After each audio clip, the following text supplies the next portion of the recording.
आप अपने अंदर उतर सकते हैं। और जब आप अपने अंदर उतरोगे तो आपको आपसे मुलाकात हो जाएगी। बस यही ज्ञान सतगुरु हमको देते हैं।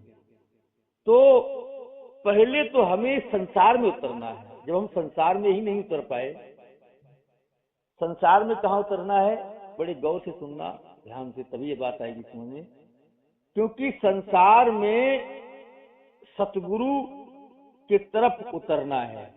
तो सतगुरु की तरफ उतरना कौन सी सीढ़ी से? भाव की सीढ़ी से, श्रद्धा की सीढ़ी से, एक समर्पण की सीढ़ी से। जब हम इन सीढ़ियों से सतगुरु के द्वार पर उतर जाएंगे संसार से, और उतरना कहां से? हम कहां खड़े हुए हैं? हम खड़े हुए हैं संसार के नाते रिश्तों में, धर्म पंथ मजहब में। हम खड़े हुए हैं संसार के नाते रिश्तों में, संसार के धर्म पंथ मजहब में, संसार की बाव बाव में, संसार के मान सम्मान में, यहाँ पर खड़े हुए हैं। तो यहाँ से हमें उतर के कहाँ जाना है? सतगुरु के द्वार तक। आप सोचते हो कि हम शरीर से पहुंच गए, शरीर से पहुंच गए, तो शरीर से पहुंच गए तो आप आधे पहुंचे हैं, पूरे नहीं पहुंचे। पूरे आप जब ही पहुंचेंगे जब अंदर से ही पहुंच जाएंगे पूरे, तब आप गुरु के द्वार पर पहुंचे हैं। और वरना तुम शरीर से तो पहुंच गए, मन तुम्हारा कहीं है, बुद्धि तुम्हारी कहीं है, भावना तुम्हारी कहीं है, ध्यान तुम्हारा कहीं है, तो तुम अंदर से कहां पहुंचे? इसलिए अंदर बाहर से दोनों तरीके से जब हम गुरु के द्वार पर पहुंच जाते हैं तो समझो हम गुरु के द्वार पर उतर गए। और गुरु के द्वार पर अगर आप उतरना सीख गए तो आप अंदर भी उतरना सीख जाओगे।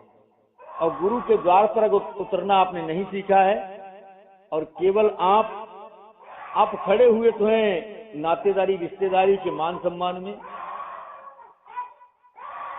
आप संसार के देवी देवताओं में, धर्म पंथ मजहब में, यहां पर खड़े हुए हैं भोग वासनाओं में, और शरीर को लेकर के पहुंच जाते हैं हम गुरु द्वार पर। सत्संग में भी बैठे हैं, सत्संग में भी बैठे हैं, तो आप खुद ही अपने अंदर विचार करके देखो, मैं उतरा नहीं हूंगी। जब आप यहां नहीं उतरे तो आपकी जैसी नैया की डामाडोल स्थिति यहां है वैसी आपकी अंदर होगी। इस बात बताएं, जब आपका बाहर संकल्प बन जाएगा, जब गुरु दीक्षा लेने जाते हैं तो गुरु दीक्षा में विशेष बात केवल संकल्प की होती है, एक प्रतिज्ञा की होती है, एक प्रण की होती है। वहां संकल्प ही तो लेते हैं कि तन मन धन अलखनाथ भगवान का होगा। लेकिन ये कह दिया क्या हो गया? हमारे अंदर समर्पण भी ऐसा हो कि हाँ हो गया। और ये पक्की बात है, एक बार भरोसा करके वहां अर्पण कर दो आप, फिर देखो नजारा क्या होता है। समझो आप उतर गए, जब आप यहां उतर गए तो अंदर भी उतर जाओगे। अंदर उतरने के लिए बहुत बड़ा संघर्ष नहीं करना है। आपका प्रण पक्का हो, आपकी भावना पक्की हो, आपकी श्रद्धा जिज्ञासा, आपके अंदर प्यास पक्की हो, और ये किसी दूसरे की प्यास से काम नहीं चलेगा। उतरना आपको, लगन आपकी पक्की हो, श्रद्धा आपकी पक्की हो, आपकी पक्की हो, तो आपको अंदर उतरने के लिए कोई दुनिया की शक्ति रोक नहीं सकती। आपको अंदर अमर लोक में जाने के लिए, उस अमृत पीने के लिए आपको दुनिया की कोई शक्ति रोक नहीं सकती। कितना भी रोके, कितना भी रोके, रोक नहीं सकती। तो कमी है तो केवल हमारी आपकी है अभी हम। और ये कमी हम सोचते हो क्यों नहीं रही पूरी?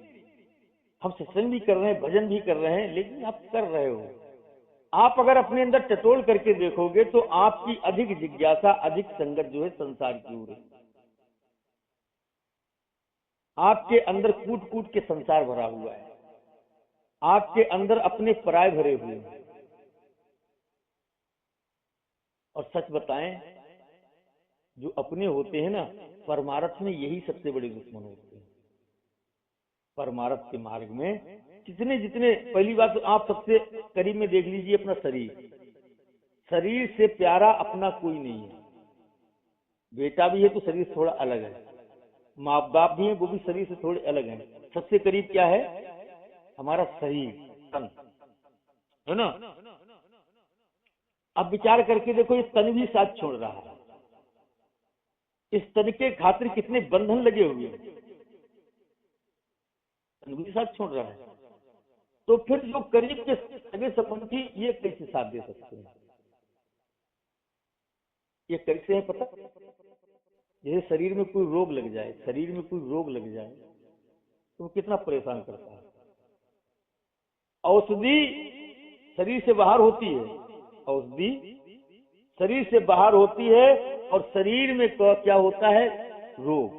तो वो अपना है ना, अपने शरीर से पैदा हुआ, अपने से पैदा हुआ, तो वो कितना, उसे हम अपने शरीर में है ना, तो वो कितना दुख देता है। और औषधि बाहर की है, जड़ी बूटियां जंगल में मिलती, वो जंगल में होती हैं, वो कितना अपनापन दिखाती हैं,